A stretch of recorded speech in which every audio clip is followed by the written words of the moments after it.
भीमशंकर ज्योतिर्लिंग कुंभकर्ण के पुत्र को मारकर यहाँ स्थापित हुए भगवान शिव। भगवान शिव के 12 ज्योतिर्लिंगों में से एक अत्यंत महत्वपूर्ण और प्रसिद्ध ज्योतिर्लिंग भीमशंकर है। यह ज्योतिर्लिंग महाराष्ट्र राज्य के पुणे जिले से लगभग 110 किलोमीटर दूर सह्याद्री पर्वत श्रृंखला के मध्य स्थित है। इस स्थान की धार्मिक और ऐतिहासिक महिमा अनमोल है और यह स्थल न केवल एक प्रमुख तीर्थ स्थल है, बल्कि इसका गहरा संबंध भारतीय पौराणिक कथाओं से भी है। भीमशंकर के ज्योतिर्लिंग के रूप में स्थापित होने के पीछे एक दिलचस्प और गहरी कहानी है, जिसमें भगवान शिव के साथ एक महाक्रांत युद्ध, बदला और देवताओं की प्रार्थना का संगम है। आइए इस महत्वपूर्ण स्थल और इसके पौराणिक महत्व को विस्तार से जानते हैं। भीमशंकर ज्योतिर्लिंग की स्थापना का कथा वृत्तांत। भीमशंकर का संबंध कुंभकर्ण के पुत्र भीम से है। कुंभकर्ण रावण का भाई एक प्रमुख राक्षस था, जिसकी नींद और ताकत के कारण उसे अत्यधिक प्रसिद्धि प्राप्त थी। कुंभकर्ण का विवाह कर्कटी नाम की एक राक्षसी से हुआ था। कर्कटी के साथ विवाह के बाद कुंभकर्ण लंका लौट आया, लेकिन कर्कटी पर्वत पर ही रहने लगी। कुछ समय बाद कर्कटी ने एक पुत्र को जन्म दिया, जिसका नाम भीम था। इस बालक ने बहुत जल्द ही बल और वीरता में अपनी मां पिता की परंपरा को आगे बढ़ाया। जब भीम को यह पता चला कि उसके पिता को श्रीराम ने युद्ध में मार डाला, तो वह अत्यधिक क्रोधित हुआ और देवताओं से बदला लेने का संकल्प लिया।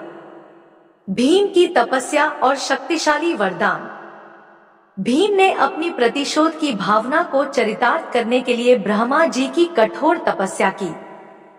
बहुत समय तक तप करने के बाद ब्रह्मा जी उससे प्रसन्न हुए और उसने वरदान दिया कि वह अजय होगा। उसे यह वरदान मिला कि न कोई देवता, न कोई असुर, न कोई प्राणी और न ही कोई अस्त्र शस्त्र उसे मार सकेगा। यह वरदान पाकर भीम अत्यधिक शक्तिशाली बन गया और उसने देवताओं को भयभीत कर दिया। शिवलिंग की पूजा और भीम का वध। भीम का एक और महत्वपूर्ण कदम उस समय हुआ जब वह कामरूपेश्वर नामक एक राजा के पास पहुंचा। राजा शिव के परम भक्त थे और वह भगवान शिव के शिवलिंग की पूजा करते थे। भीम ने राजा को शिव की पूजा छोड़कर उसकी पूजा करने के लिए कहा, लेकिन राजा ने ऐसा करने से इनकार कर दिया। राजा ने अपनी पूजा में निरंतरता बनाए रखते हुए शिवलिंग को पूजा में रखा। इससे नाराज होकर भीम ने राजा को बंदी बना लिया। राजा ने कारागार में भी शिवलिंग की पूजा करना जारी रखा। जब भीम ने देखा कि राजा अपने किए गए काम से बाज नहीं आ रहा, तो उसने शिवलिंग को तोड़ने का प्रयास किया। तभी एक अद्भुत घटना घटी। शिवलिंग से स्वयं भगवान शिव प्रकट हो गए और भीम और शिव के बीच एक घोर युद्ध हुआ। यह युद्ध बहुत ही भयंकर था, लेकिन अंत में भगवान शिव ने भीम को पराजित कर दिया और उसकी मृत्यु हो गई। देवताओं ने भगवान शिव से निवेदन किया कि वे उसी स्थान पर सदैव निवास करें, जहां उन्होंने भीम से युद्ध किया था। देवताओं की प्रार्थना को स्वीकार करते हुए भगवान शिव ने उस स्थान पर शिवलिंग के रूप में स्थापित होने का निर्णय लिया और इस तरह वह स्थान भीमशंकर के नाम से प्रसिद्ध हुआ। भीमशंकर ज्योतिर्लिंग का नामकरण। भगवान शिव के साथ भीम के युद्ध और उसकी मृत्यु के कारण इस स्थान का नाम भीमशंकर पड़ा। यह नाम भीम और शंकर के मेल से आया है। भीम का तात्पर्य उस शक्तिशाली असुर से है जिसे भगवान शिव ने पराजित किया, और शंकर भगवान शिव का प्रसिद्ध नाम है। इस स्थान की महिमा और इसके साथ जुड़ी हुई पौराणिक कथा ने इसे एक अत्यंत पूजनीय और लोकप्रिय तीर्थ स्थल बना दिया है। भीमशंकर मंदिर का वास्तुकला और स्वरूप। भीमशंकर मंदिर की वास्तुकला बहुत ही प्राचीन और सुंदर है, जो भारतीय मंदिरों की विशेषता को दर्शाती है। यह मंदिर नागर शैली में बना हुआ है, जिसमें कुछ स्थानों पर इंडो आर्यन शैली के संकेत भी दिखाई देते हैं। मंदिर के शिखर का निर्माण बहुत मजबूत पत्थरों से किया गया है, जो इस मंदिर की पुरातनता और ऐतिहासिक महत्व को प्रमाणित करते हैं। मंदिर के प्रमुख स्थल और कलाकृतियां। भीमशंकर मंदिर के अंदर और बाहर की दीवारों पर बहुत सुंदर कलाकृतियां की गई हैं। इन कलाकृतियों में हिंदू देवी देवताओं, घटनाओं और मिथकों की चित्रित रूप में छवियां हैं, जो पौराणिक कथाओं को जीवंत करती हैं। इस मंदिर के शिखर और आसपास की संरचनाओं में विभिन्न प्रकार की उत्कीर्णन कला देखने को मिलती है, जो भारतीय शिल्प कला की उच्चतम कृतियों को प्रदर्शित करती है। देवी पार्वती का मंदिर। भीमशंकर मंदिर से पहले एक अन्य महत्वपूर्ण मंदिर स्थित है, जिसे कमलजा देवी का मंदिर कहा जाता है। यह मंदिर देवी पार्वती को समर्पित है, जो त्रिपुरासुर नामक राक्षस से युद्ध में भगवान शिव की सहायता के लिए प्रकट हुई थी। इस युद्ध के बाद ब्रह्मा जी ने देवी पार्वती की पूजा कमल के पुष्पों से की थी और इस स्थान पर उनकी पूजा की गई थी। यह मंदिर भी एक महत्वपूर्ण धार्मिक स्थल है और श्रद्धालु यहाँ देवी पार्वती के आशीर्वाद के लिए आते हैं। भीमशंकर के आसपास के अन्य दर्शनीय स्थल। भीमशंकर मंदिर के आसपास कई और आकर्षक और ऐतिहासिक स्थल स्थित हैं, जो तीर्थयात्रियों और पर्यटकों को आकर्षित करते हैं। इनमें से प्रमुख स्थल हैं: एक, हनुमान तालाब। भीमशंकर मंदिर से कुछ दूरी पर हनुमान तालाब स्थित है, जो एक शांतिपूर्ण स्थान है। यहाँ पर श्रद्धालु और पर्यटक विश्राम करने के साथ साथ भगवान हनुमान की पूजा भी करते हैं।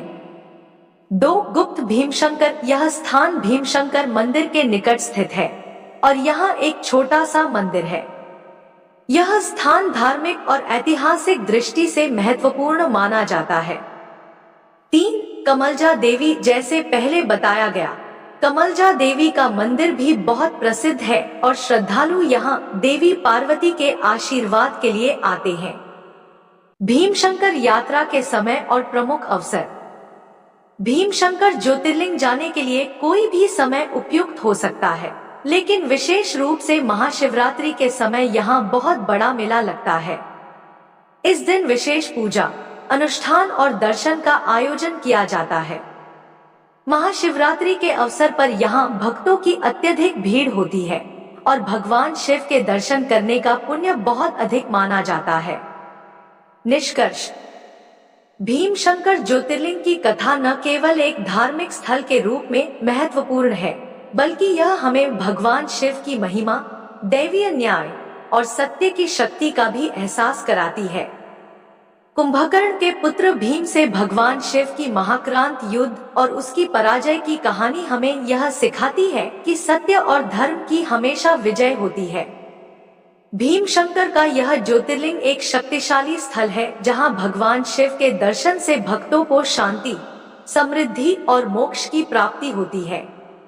यह मंदिर न केवल महाराष्ट्र बल्कि पूरे भारत के सबसे महत्वपूर्ण तीर्थ स्थलों में से एक है, जो शिव भक्तों और तीर्थयात्रियों के लिए आस्था और श्रद्धा का केंद्र बना हुआ है। दूसरी कहानी, भीमाशंकर ज्योतिर्लिंग, भगवान शिव के पसीने से बनी नदी और राक्षस भीमा की कथा। भीमाशंकर ज्योतिर्लिंग, जो भगवान शिव के 12 ज्योतिर्लिंगों में से छठा ज्योतिर्लिंग है, पुणे से लगभग 110 किलोमीटर की दूरी पर सह्याद्री पर्वत श्रृंखला में स्थित है। यह मंदिर न केवल अपनी धार्मिक महिमा के लिए प्रसिद्ध है, बल्कि इसके पीछे एक रोमांचक और रहस्यमय कहानी भी छिपी हुई है। इस मंदिर का महत्व विशेष रूप से भगवान शिव के पसीने से बनी नदी और राक्षस भीमा से जुड़ी एक प्राचीन कथा के कारण और भी बढ़ जाता है। भगवान शिव के पसीने से निकली नदी। भीमाशंकर ज्योतिर्लिंग के पास बहने वाली नदी का नाम भीमा नदी है। यह नदी आगे जाकर कृष्णा नदी में मिलती है। इसके बारे में एक बहुत ही दिलचस्प और अद्भुत कथा प्रचलित है। शिव पुराण के अनुसार जब त्रेता युग में राक्षस भीमा और भगवान शिव के बीच भयंकर युद्ध हुआ था, तब भगवान शिव के शरीर से पसीने की एक बूंद गिरी और उसी पसीने की बूंद से यह भीमा नदी का जन्म हुआ। यही कारण है कि इस नदी को भगवान शिव के पसीने से उत्पन्न माना जाता है। इस नदी की पवित्रता और इसके जल में आशीर्वाद की शक्ति को लेकर श्रद्धालुओं का विश्वास आज भी बहुत गहरा है। भीमाशंकर और कुंभकर्ण के पुत्र भीमा का संबंध। भीमाशंकर ज्योतिर्लिंग का एक और रोचक पहलू है, जो राक्षस भीमा और भगवान शिव के बीच हुई लड़ाई से जुड़ा हुआ है। पौराणिक कथाओं के अनुसार त्रेतायुग में राक्षस कुंभकर्ण का एक पुत्र था, जिसका नाम भीमा था। कुंभकर्ण की मृत्यु के बाद भीमा ने ब्रह्मा जी से तपस्या की और ब्रह्मदेव ने उसे अत्यधिक शक्ति और बल का वरदान दिया। इस वरदान से भीमा अत्यधिक शक्तिशाली हो गया और उसने देवलोक पर अपना शासन स्थापित कर लिया। भीमा के अत्याचारों से देवता और मानवता परेशान हो गई। इसे रोकने के लिए राजा कामरूप ने भगवान शिव की पूजा करना शुरू किया। जब भीमा को इस बात का पता चला तो उसने राजा को बंदी बना लिया और उसके साथ अत्याचार करने की योजना बनाई।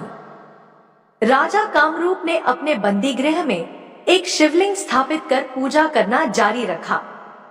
भीमा ने जब देखा कि शिवलिंग को तोड़ने से उसकी शक्ति खत्म हो सकती है, तो वह क्रोध में आकर शिवलिंग को तोड़ने के लिए आगे बढ़ा।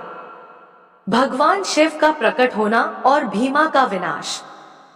जैसे ही भीमा ने शिवलिंग को तोड़ने के लिए अपनी तलवार से वार किया, तभी भगवान शिव स्वयं प्रकट हुए और उन्होंने भीमा के साथ भयंकर युद्ध शुरू किया। यह युद्ध कई दिनों तक चला और अंततः भगवान शिव ने राक्षस भीमा का वध कर दिया। इसके बाद देवताओं ने भगवान शिव से प्रार्थना की कि वह इस स्थान पर एक ज्योतिर्लिंग के रूप में स्थापित हो जाए, ताकि इस क्षेत्र के लोग सदैव उनकी पूजा करें और उनके आशीर्वाद से शांति प्राप्त करें। तब से भगवान शिव इस स्थान पर भीमाशंकर के रूप में प्रतिष्ठित हो गए और उनकी पूजा शुरू हो गई। भीमाशंकर के पवित्रता और महिमा। भीमाशंकर ज्योतिर्लिंग न केवल धार्मिक दृष्टि से महत्वपूर्ण है, बल्कि इसका ऐतिहासिक और सांस्कृतिक महत्व भी बहुत गहरा है। यह स्थान भगवान शिव के दिव्य रूप और शक्ति का प्रतीक है। यहाँ के जल में एक विशेष प्रकार की ऊर्जा और आशीर्वाद महसूस किया जाता है और यहाँ की पूजा से पापों का नाश होता है। सभी भक्त जो यहाँ सच्चे मन से भगवान शिव की पूजा करते हैं, उन्हें उनके पापों से मुक्ति मिलती है। यह भी माना जाता है कि जो व्यक्ति इस मंदिर में आकर पूजा करता है, उसकी जिंदगी में एक नई रोशनी आती है और वह आत्मिक शांति प्राप्त करता है। यहाँ के प्राचीन और भव्य मंदिर का वातावरण श्रद्धा और भक्ति से ओतप्रोत होता है और यह हर किसी को भगवान शिव के दिव्य आशीर्वाद की ओर आकर्षित करता है। निष्कर्ष। भीमाशंकर ज्योतिर्लिंग की कथा न केवल धार्मिक दृष्टि से महत्वपूर्ण है, बल्कि यह एक अद्भुत और प्रेरणादायक कहानी है, जो हमें भगवान शिव की अपार शक्ति, उनके पसीने से बनी नदी और राक्षस भीमा के साथ उनके युद्ध के बारे में बताती है। यह स्थान आज भी श्रद्धालुओं के लिए एक पवित्र तीर्थ स्थल के रूप में पूज्य है और यहाँ की पूजा से हर भक्त के जीवन में सकारात्मक परिवर्तन आता है।